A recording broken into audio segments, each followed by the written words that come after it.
வணக்கம், பாலச்சந்திரன் பேசுகிறேன்.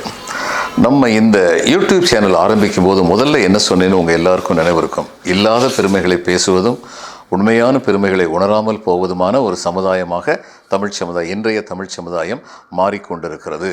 அது துரதிருஷ்டவசமானது. நம்முடைய உண்மையான பெருமைகளை உணர்ந்து கொள்ள வேண்டும் அப்படின்னு சொல்லி நம்ம பேசியிருக்கோம் இல்லையா?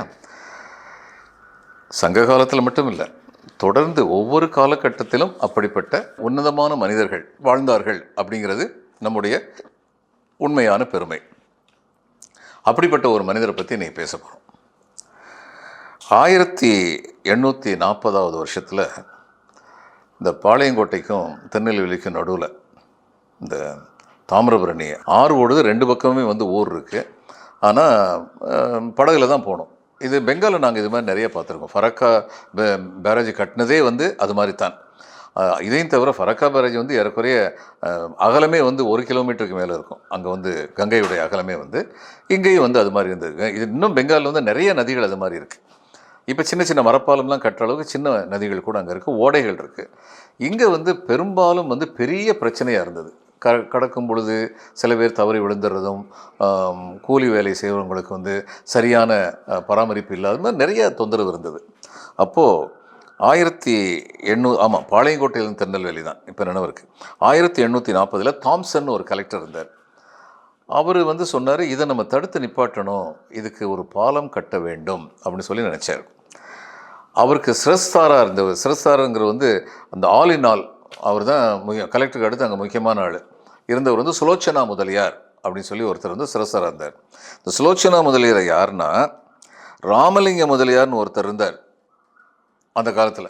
அந்த ராமலிங்க முதலியார் தான் ஜாக்சன் துறைக்கும் வீரபாண்டிய கட்டபொம்மனுக்கும் நடுவில் துபாஷியாக இருந்தவர், மொழிபெயர்ப்பு பண்ணவர். இப்போ நம்ம இதில் சினிமாவில் பார்த்தோம், நீர்தான் வீரபாண்டிய கட்டபொம்மன் என்பவரோ நீர்தான் ஜாக்சன் துறை என்பவரும் ரெண்டு பேரும் தூய தமிழில் பேசுவாங்க. அன்றைக்கி ஜாக்சனுக்கு தமிழே தெரியாது. அதனால் இவர் மூலமாக தான் பேச வேண்டியிருந்தது, துபாஷி மூலமாக தான் பேச வேண்டியது. அப்படி துபாஷியாக இருந்தவருடைய பையன் சிரஸ்தார். அவங்க ரொம்ப பெரிய பணக்கார குடும்பம் சேர்ந்தவங்க. ஒரு கிளரிக்கல் கார்டர் சிரஸ்தாருங்கிறது. ஆனால் அவர் இதில் பெரிய சாரட் வண்டியில் தான் தினம் ஆஃபீஸுக்கு வருவார், கலெக்டர் ஆஃபீஸுக்கு வருவார். மிகுந்த மரியாதைக்குரியவராக இருந்தார். அப்போது இந்த மாதிரி ஒரு பாலம் கட்டணுன்னு என்ஜினியரை கூப்பிட்டு கேட்டாங்க. முடிவெடுக்கப்பட்டது, பாலத்துக்கு 50,000 ரூபா ஆகும். அந்த காலத்தில் 1 கிராம் தங்கம் ₹1 கீழே. எங்கள் அப்பா சிலான்னு சொல்லும் பொழுது, ஸ்ரீலங்கா அந்நேரம் சிலான்னு சொல்லுவாங்க. அந்நேரம் அங்கே போய் வேலை பார்த்தபோது 1940களில் ஏறக்குறைய 100 வருஷம் கழிச்சு 1 கிராம் தங்கம் ₹1. அப்போ அன்னைக்கு எப்படி இருந்திருக்கும்? ₹4 ₹6 1 கிராம் தங்கம் கிடச்சிருக்கும். அந்த நேரத்தில் 50,000 ரூபா தேவைப்பட்டதுன்னா ரொம்ப பெரிய அமௌண்ட்டு. அப்போ கலெக்டர் சொல்லியிருக்காரு, லோக்கல் டேக்ஸஸ் போட்டுருவோம், செஸ் போட்டு நம்ம வசூலித்து இந்த இதை கட்டிடுவோம். அப்போ வீட்டுக்கு போன சுலோச்சனா முதலியாருக்கு மனதுக்குள்ள சஞ்சலம். அப்படி ஒன்றும் வசதி அந்த மாவட்ட ஜனங்கள் இல்லை, மறுபடியும் அவங்கள எது கசக்கி பிடியணும்? எவ்வளவோ இவங்க வசூல் பண்ணியிருக்காங்க, அதுலேருந்து கட்டுறதுக்கு மனசு இல்லையே, மறுபடியும் ஜனங்கள்கிட்ட தான் வாங்கணும்னு சொல்லி நினைக்கிறாங்களே அப்படின்னு சொல்லி போனோன்னு அவருடைய முக வாட்டத்தை பார்த்த உடனே அவருடைய மனைவியார் கேட்டாங்க, என்ன காரணம்னு. அவர் சொன்ன உடனே அவங்க அந்த பெரிய மனசுள்ள அந்த பெண்மணி சொன்னாங்க, எதுக்கு ஜனங்கள்கிட்ட போகணும்? என் நகை அத்தனை விற்றுருவோம், நம்ம சொத்துக்களில் எவ்வளோ விற்கணுமோ விற்றுருவோம், அத்தனை விற்று 50,000 தூக்கி கலெக்டர்கிட்ட கொடுத்துருவோம் அப்படின்னு சொன்னாங்க. அதே மாதிரி தான் செஞ்சாங்க. 50,000 கலெக்டர் கொடுத்த உடனே அந்த கலெக்டர் எவ்வளோ புத்திசாலின்னா, இது கட்டுறதுக்கு 3 வருஷம் ஆகும், அதுக்குள்ளே நம்ம கலெக்டராக இருப்போமா இல்லையான்னு தெரியாது, நம்ம மாறுதல் அடைஞ்சு போயிடலாம். ஆனால் இப்படிப்பட்ட ஒரு அரும் செயல் செய்தவருடைய பெயர் நிலைச்சி நிற்கணும் அப்படின்னு சொல்லி அன்னைக்கே ஆர்டர் போட்டார்.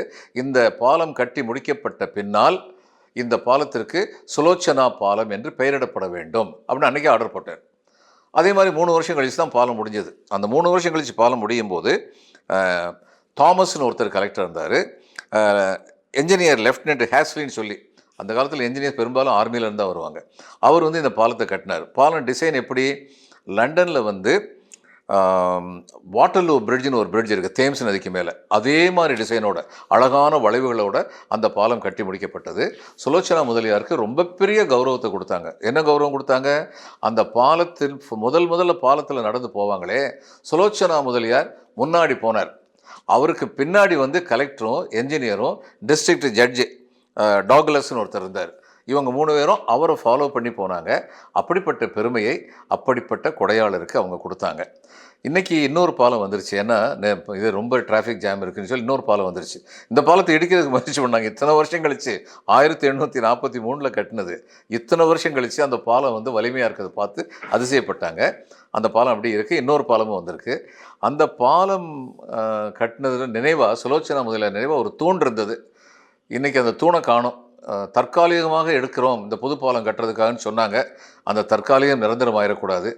அப்படிப்பட்ட ஒரு கொடைவள்ளல் தன் குடும்ப சொத்து அத்தனை விற்று மக்கள் வந்து தவிக்கக்கூடாதுன்னு சொல்லி பாலம் கட்டுறதுக்கு உதவி புரிந்தவர். அவருடைய நினைவை போற்றுவது தான் நாம் அவருக்கும் நமக்கும் செய்யும் மிகச்சிறந்த சிறப்பாக இருக்கும் என்று கூறி இந்த நாள் நன்னாளாக இருக்கட்டும் என்று கூறி முடிக்கிறேன். வணக்கம்.